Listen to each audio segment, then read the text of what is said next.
Here's the most important thing you need to know about screening tests. You shouldn't do a test in medicine unless you know what you're going to do with the results of that test. And I don't mean literally you, but your healthcare provider. Well, if the test is abnormal, then what do we do? There's actually a definition in medicine and science to what constitutes a screening test. Number one, it has to be accessible and relatively easy. It has to be relatively inexpensive. And most importantly, if it detects something, it has to ideally really save your life.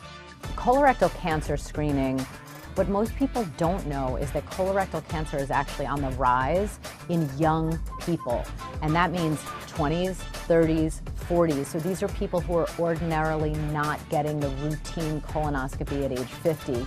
And their symptoms are generally the same as anyone of another age who has colorectal cancer, which could be blood in their stool, weight loss, abdominal pain, a change in their bowel habits. And unfortunately, when a younger person has those symptoms, even their doctor or healthcare provider may fail to think of colorectal cancer because it's not something that we're accustomed to seeing so often in a younger population. Mental health, I think this is probably the most important issue to screen for. Depression and anxiety, those are the two most common mental illnesses that affect Americans. When you see your doctor or healthcare provider, they should ask about your mood. If it's brought up properly, that should be a completely safe space for you to say, actually, yeah, I have been feeling a little depressed or I have been feeling a little anxious. Then what?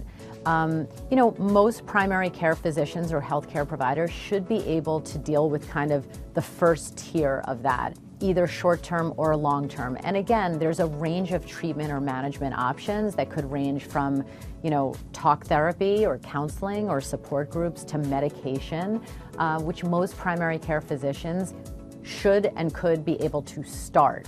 My patients, I tell them, when you talk about depression or anxiety, think of it no differently than if we were talking about blood pressure. If you had high blood pressure, we would be managing it. If you have depression or anxiety, it should be addressed, it should be treated, it should be managed.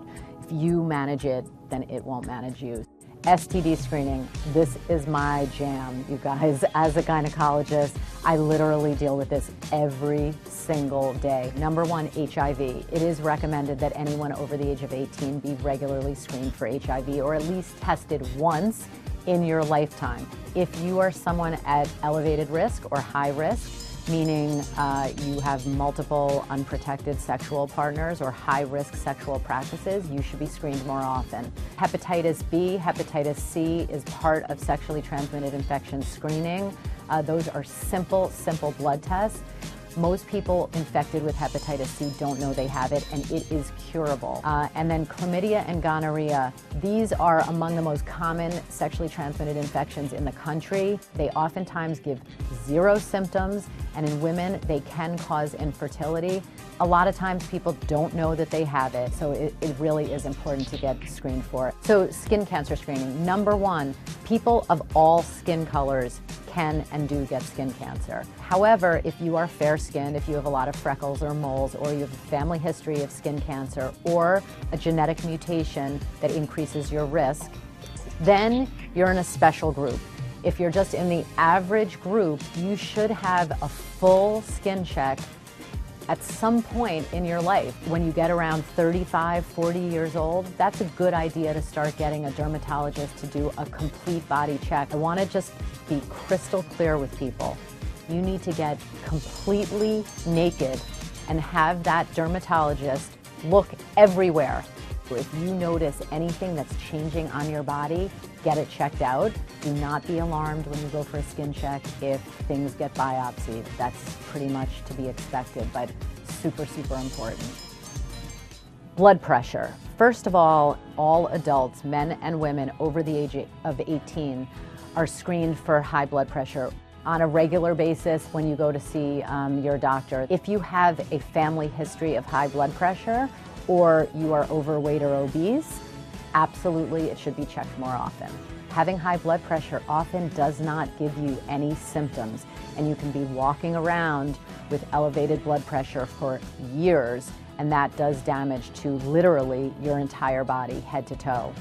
How many of you guys have ever had a formal eye exam? A full eye exam involves the dreaded dilation, the drops, where you walk out and you really can't tolerate light. You might have to put sunglasses on. You might not be able to see so great. That's what a full eye exam entails, and it's really, really important.